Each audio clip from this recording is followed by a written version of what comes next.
It's the Scotty Myers Show. Hey there, welcome to this week's edition of the show. We are moving it to the weekends, still deciding whether Saturday or Sunday is going to work better, but welcome, and thank you for sticking with us through this little bit of a tumultuous time where I've missed some weeks and whatnot, but thanks for sticking with us. And before we get into the geek news this week, and it's going to be just really geek heavy, there's a couple other things I wanted to touch on. This topic came up on my radio show this week, and I thought it was worth bringing here, just because it's such an interesting one, and different things hit us all very differently. But I started talking about kind of the saddest moments in movies. You know, the movies that were just made for kids, but crushed you as an adult. I think as a kid, you don't even understand just how sad some of these moments are. So I was talking about it on my radio show, and, you know, the one that I always think of is from Inside Out. Riley's imaginary friend, Bing Bong, the pink elephant, when the imaginary friend realizes that Riley doesn't need her anymore, and basically sacrifices himself, is soul crushing to me. Like, I was in a theater by myself, bawling. Even the kids were looking at me like, what's wrong with that guy? So that one was one for me. Some that came up on the show, like The Lion King, when Simba watches his dad die and then tries to like wake him up. Like, that was rough. And the geek tip from Transformers, the movie, Optimus Prime dying, like, are you kidding me? That was a rough one to watch. I mean, there's a ton. So I'd love to hear yours. You can always let me know what your kind of soul-crushing moment in a kid's movie was. You can find me, The Scotty Myers Show, on Facebook and Instagram, and of course, at Scotty Myers on Twitter as well. I mean, there's a ton of them. And, you know, the more I talked about this, and we talked about it on the show, it was one of those things where it was like, a lot of them are Disney movies. You know, and as a parent, I remember my parents, and I've seen other parents do it since, where they're like, oh, you know, it's a Disney movie, let your kids watch it. And it's like, man, most of these Disney movies are really sad. At least have a moment of real sadness in them, that it's like, are you sure this is okay for kids? Like, you know, you go Bambi, obviously Up, Lion King. The list kind of goes on and on, really, of sad. WALL-E, the whole freaking movie is a depressing thing. Like, that, WALL-E is, to me, the scariest and most depressing film ever, from start to finish. Partly because we're living it. Like, I can see that future. You know, sometimes you watch like a futuristic movie, and you're like, man, I can't picture that. You know, like us traveling through space, like Aliens, for example, right? Us traveling through space, I have a hard time picturing that. I know it could happen, but I can't picture it. The future of WALL-E, with everybody just sitting around on floating, you know, hovercrafts, watching screens, I have a real easy time picturing that. Real easy. So WALL-E to me is like scary. Very, very scary. But anyway, if you have any that stick out for you, please share them with me. Again, the socials, Scotty Myers Show, Facebook and Instagram, at Scotty Myers on Twitter. Another thing I wanted to touch on was this huge uptick in cases in the U.S. I've kind of been hoping it would go away, but it doesn't seem like it, and it's getting to the point where it's definitely gonna mess up a lot of plans for people come the fall. It's scary to me, and I know there's, you know, what I don't want to get into like a vaccination unvaccinated debate, partly because we can't really debate it. It would just be me talking and then you cursing me or agreeing with me. But it's just one of those things. I think there's a lot of people, whatever side of the fence you fall on, it's gonna really fuck up your fall plans. Like, I've even had family members come to me and go, are you still planning on going to Disney in November? Because I'm signed up for a half marathon. I'm training for it. And I'm like, yeah, I still am as of today, but you know, it's been my wife, she was like, you know, maybe we should monitor that. And, you know, maybe end of September comes, beginning of October, and if things aren't better, you may want to consider canceling. And it's like, yeah, maybe. And that's depressing to think about. I don't want to think about that, but I mean, I think a lot of people are in that boat. So, you know, just, I guess if you do have fall plans or you're hoping to do something in the fall, just try and keep an eye on it and make the decision that's best for you. But man, I need me some Disney magic, so I'm praying that I get to go. Let's jump into the geek news, shall we? There's some controversial stuff this week in the geek news, so we'll get to that in a second. We'll start with Star Wars. Mandalorian Season 3, apparently, according to Carl Weathers, that will start shooting next month. Also confirms Carl Weathers will be back in Season 3. Kind of figured he would be, but him saying that things don't start shooting till next month definitely confirms that he will be back. Of course, it's going to be sometime in 2022 that we get Season 3 of Mando. Of course, in December, we're going to get the Book of Boba Fett. So we're not going to be without some live-action Star Wars this year, but we got to wait a little bit for Mandalorian. But speaking of Star Wars and Disney+, they have officially renewed The Bad Batch for a second season. We knew that. And then another animated show, Visions, they dropped a new trailer for that, and it looks really cool. They went to some of the top anime studios and got them to basically do some Star Wars stories. So it definitely has anime feel. It's all anime style. But the stories look really cool, like the little bits that you can get out of the trailer. It's definitely a different take on Star Wars, but one that I think will be very interesting to watch. And if the stories are as good as they look in the trailer, it's going to be stellar. It's going to be really, really good. So I'm very, very excited for Visions on Disney+. And speaking of the live action shows, I think it was the last episode we mentioned that Sabine is rumored to be making her live-action debut in the Ahsoka show. Well, now there's rumors out there that Disney is already trying to cast Sabine, and much like they did with Ahsoka, it doesn't look like the voice actress is in consideration. A lot of people were upset when Ashley Eckstein wasn't cast as the live-action Ahsoka. Instead, Rosario Dawson was. Taya Sarkar, who voiced Sabine Wren in Rebels, is now in a similar situation. So a lot of people are tweeting her, definitely saying that she should be cast and that. And she is staying very positive. She wanted to basically let Star Wars fans know that she feels the love when, people are nominating her for the live action role. And she said, "You guys are honestly the best. Just wanted to pop on here to tell you I've seen all of your sweet tweets, memes, hashtags, and calls for petitions. And man, you all really know how to make a girl feel loved. Thanks, friends. Love you right back." Now, she's not out of the running. Disney has not said that, it's impossible for her to get cast in this. But I have a feeling if they're, doing a wide net kind of casting thing, kind of makes me think she's not at the top of the list, much like they did with Ashley Eckstein. So I'll be curious to see how that shakes out for Ahsoka and for Sabine making her live action debut. And now for the part where Disney gets a little controversial this week. Not so much controversial in what, I guess it is controversial in what they did. I'm trying to figure out the best way to describe this. So Star Wars has officially revealed the new name of Boba Fett's spaceship. Now, formerly it was known as Slave One. And to my recollection, and I'm just going by memory here, they never refer to it in the movies as that. I think we only got its name from toys, right? Initially.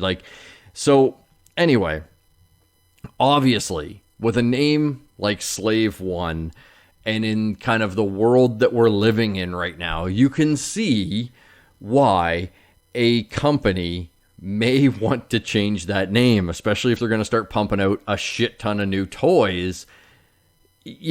From a marketing standpoint, you're just getting ahead of, if they had put out a new Slave One, ship, buy it now, in this world, somebody would have complained, rightly or wrongly.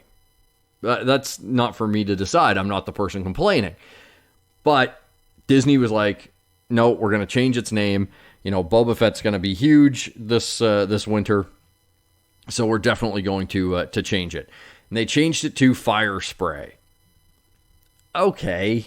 Not the best name for a ship, in all honesty. And it's like, it's okay. Doesn't leap off the tongue, but it is what it is. So his ship is now known as the Fire Spray. And some Star Wars fans are just losing their minds over it. To me, it's like, I honestly don't give a shit what the ship is called. Like, it's still the badass ship that he flies in. It's not like they changed it. That's one way they could have went with this. They could have just scrapped Slave One, and someone could have went, well, we get this really cool new design for a ship. Let's give that to Boba Fett. And then, we'll ditch his old one. It's got could be seen as a problematic name. So we're going to ditch that, and we'll give him this new ship that'll be cooler and better. And it never is, right? Like, nothing is ever cooler or better than the original. So at least he still has his original ship. Again, I don't care that it's called Fire Spray, but some Star Wars fans going on Twitter, going online, saying it's always going to be Slave One. Disney sucks. They're ruining Star Wars, blah, blah, blah. Honestly, I think if your love of Star Wars is that fragile that changing a ship's name makes you no longer enjoy Star Wars, there's something deeper going on there. Like, honestly, at the end of the day, it does not matter what Boba Fett's ship is named. Now, if they woke up tomorrow and were like, you know what, we're not going to call it the Force anymore. We're going to call it Twinkly Feelings. Yes. Then let's all get up in arms. Okay. Yeah. They want to drop the Force, oh no, you know what? We got to change the name of the Sith because it's too close to shit. And, kids are mispronouncing it. So we're going to just call them, evil bad guys. No, again, no. It's the Sith. It's the Jedi and the Sith. That's too much. A ship that literally you see on screen in the films maybe 4 times. Really, like, it's not that often that you see Boba Fett's ship in the films. And, now he's going into his own series. And again, you're going to want to market the hell out of him. Making that change to me, nah.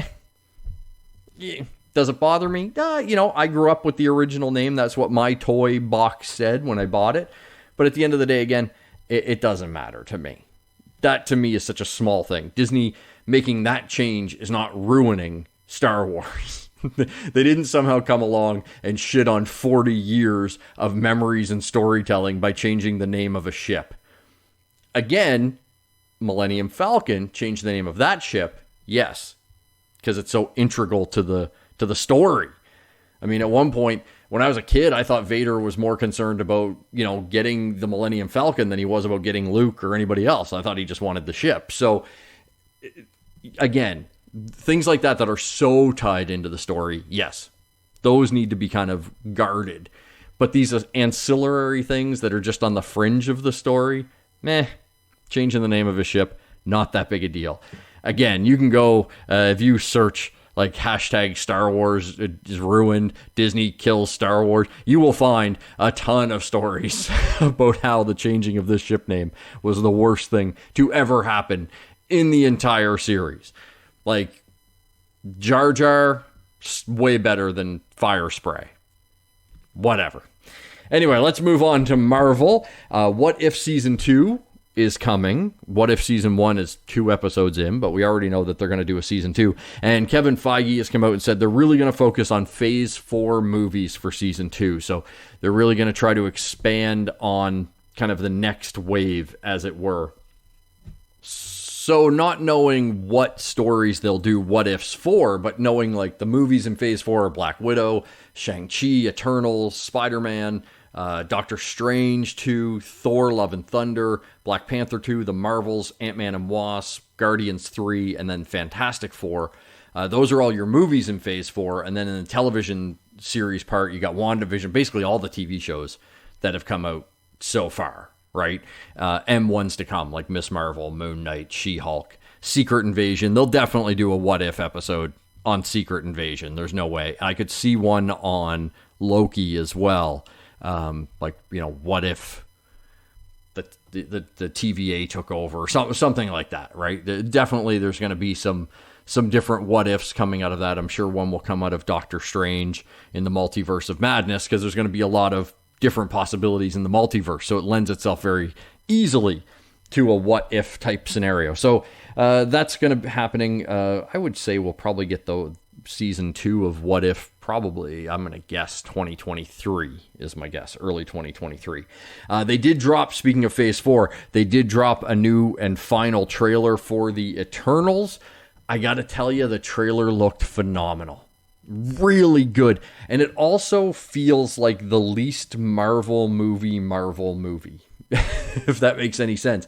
It doesn't feel as lighthearted as most of the Marvel films feel. Like, even the trailers for Endgame or Infinity War, like any of the ones that were kind of like downers, the trailer still had a real lighthearted feel, and they were still like popping jokes in there. And they still pop some jokes in the Eternals trailer, but the film definitely feels more grounded, at least from the trailers, than any of the previous Marvel ones. So I'll be curious to see if that is the actual tone of the film. I mean, sometimes trailers can get cut in one way and the film doesn't end up playing that way. But I will say, from the trailers, I am very, very excited for Eternals. And it's a property I don't know much about. I didn't read Eternals.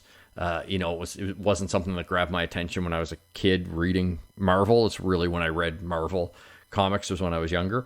And so I'm going into it kind of fresh-eyed, and I will say I'm excited based on the trailers. Loki Season 2 has lost its director, in a way. Kate Herron, who was the director of Season 1, she said it was always her plan just to do the one season, and she didn't know that they were going to do a second season, so she's not kind of on board. She said she's excited to see it, but she won't be directing it. That may delay Season 2 a little bit, because now you have to find a new director. So rumor is that we won't get Loki Season 2 till probably late 2022, early 2023 is kind of the time frame right now. This story came up this week, and I thought this was already confirmed. So when I saw it as confirmed, I was like, oh, shit. I didn't think this was news at first. Captain America 4 is confirmed with Anthony Mackie in the role of Captain America. Kind of thought we knew this already. Like, that was the whole point of Falcon and Winter Soldier. The entire show was who was going to be the next Captain America, and it only seemed logical. And I thought they announced it right after the finale of Falcon and Winter Soldier, that we were getting another movie with Anthony Mackie as Captain America.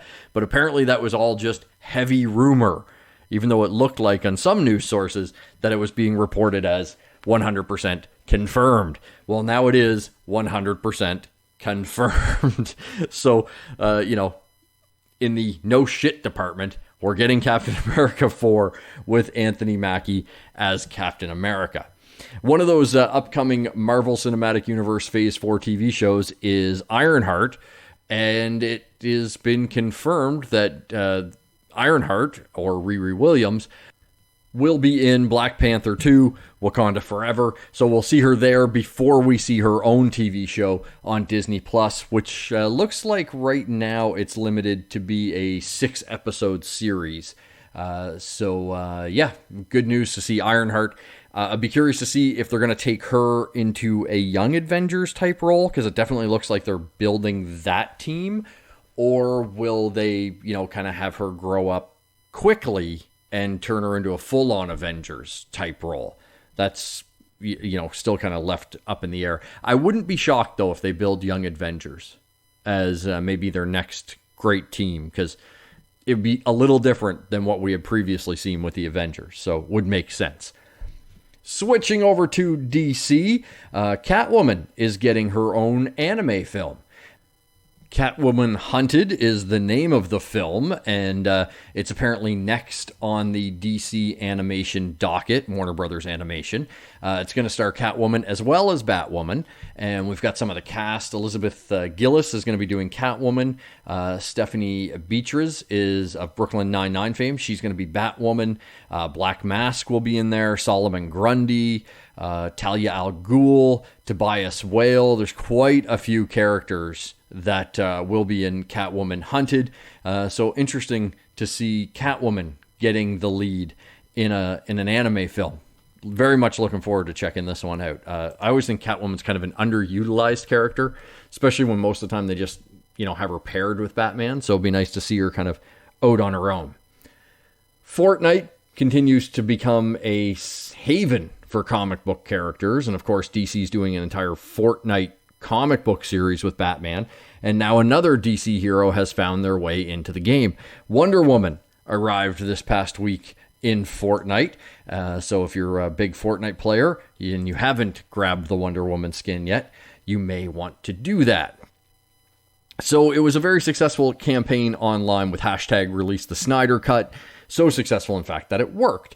So that kind of tactic is continuing with release the Ayer Cut hashtag and the hashtag make the Batfleck movie. Now, both of these were trending pretty heavy in the last week. Release the Ayer Cut is to release David Ayer's original version of the first Suicide Squad film that was really recut by different editing houses, and it's very much a different take than Ayer's original script and original vision, so much so that we barely see the Joker in that film, and he was a much bigger part of the movie. So I'm on board with this, by the way. For the record, as much as, if you listen to this podcast and you heard my review of James Gunn's Suicide Squad and how much I loved it, and I did, and I still think about how great that movie is, I'm a huge fan of David Ayer, and I'm a huge fan of these characters. And I say that all the time, that to me, the characters come first. And I just want to see these characters as much as I can. And David Ayer is a great filmmaker. I feel terrible for him that his vision of these characters was so mishandled. So I would love to see his take on the Suicide Squad. It seems online at times, especially with these hashtag movements, that you can't like both. You can't be in both camps. You can't be like, hey, James Gunn made a hell of a movie. I hope he makes more. I want to see David Ayer's movie. And if he made a great movie, maybe they can convince him to come back and do something too. I mean, I think he did make a good film. And so much so, in fact, that when Margot Robbie was talking about doing a Gotham City Sirens film, she wanted David Ayer to be the director. So I'm sure his version is fantastic. I liked what I saw in the theater. And I knew it wasn't his version. So I'm dying to see his version of the movie. And same with Ben Affleck. I love his Batman. I'd love to see his movie. But I'm on board for what's coming as well. So I think it's okay to be... They're not mutually exclusive. Like you can like what's coming and you can like what DC has coming up on their plate as far as movies go. And you can be excited about it while at the same time wanting them to maybe go back and correct some mistakes they made along the way. I think that's a fair way to look at it. And anybody that kind of says anything else online, I take huge, huge umbrage with, because I grew up with these characters, especially DC characters, mean a shit ton to me. So I want to see them treated well. It does bug me when they're not treated well, but just give them to me. Like, you tell me you're making a movie tomorrow of a character, I'm on board. Really want to see it. So I'd love to see Ben back as Batman. That would be great. I want to see the Ayer cut of Suicide Squad. If they want to rehire Zack Snyder to make some more stuff, that's cool. If James Gunn's going to make some more stuff, that's cool. I want it all. I'm greedy. I want it all. Speaking of James Gunn and his Suicide Squad, apparently he initially didn't want or didn't think about having Starro as the main villain. Initially, he thought about having Superman as the main villain. And his initial thought was Superman versus Suicide Squad, which is actually going to be a game. And maybe that's what made him change his mind. He said it was just kind of, there's a little bit of uncertainty right now around Superman at Warner Brothers and DC. Like, who is Superman? Who is the DC EU Superman? And that type of thing. There is mention of Superman in Suicide Squad. It's in the trailer, so it's no spoiler. But they mentioned that Bloodsport put him in the hospital, shooting him with a kryptonite bullet. So it would have made sense having Bloodsport in there if you did Superman versus the Suicide Squad. I'm kind of glad they didn't, though, because I've said it before on the show, and I'll say it 1,000 times. I'm really kind of over evil Superman. And I have a feeling in that movie, he definitely would have been portrayed more as a dick than a hero. And, I'm just kind of over evil Superman. I want good guy Superman. I think the world needs good guy, big blue Boy Scout Superman right now, more than it needs evil Superman. So I'm definitely glad it went another way. And speaking of movies, we know HBO Max is making a bunch of DC movies. We got the Blue Beetle movie coming, Batgirl coming, and now Black Canary. And I am so excited about this. So Black Canary movie is in development. Lovecraft Country showrunner Misha Green has been tapped to write the screenplay. And Jurnee Smollett, who was in Lovecraft Country and played Black Canary in Birds of Prey, is back as Black Canary, and I'm really excited about this. One of the, I don't want to say best things of Birds of Prey, but one of my favorite things in Birds of Prey was the reluctant hero of Black Canary and her arc in that film of kind of turning her head and ignoring everything to, shit, I can help, and it kind of accepting what she can do, especially by the end when she finally lets out her canary cry. I'm on board for seeing more of this character because now she's at the heroic point. So we can have a full-on heroic Black Canary in this film. I'm super excited about it. I'm glad that they didn't recast, because I thought Jurnee Smollett's Black Canary was really well done. So I'm really looking forward to this. I've got my fingers crossed on this. I don't know if it'll happen because it is being billed as a Black Canary movie. But I'd love to see the Huntress back. I thought Mary Elizabeth Winstead was great in that role. I'd love to see Renee Montoya back, or Rosie Perez was good there. I'd love to see kind of that Birds of Prey team back. I don't think we'll get it. Maybe we'll get an Oliver Queen in this, though. You know, that could be one way they go with this movie, is she could meet Arrow, Green Arrow.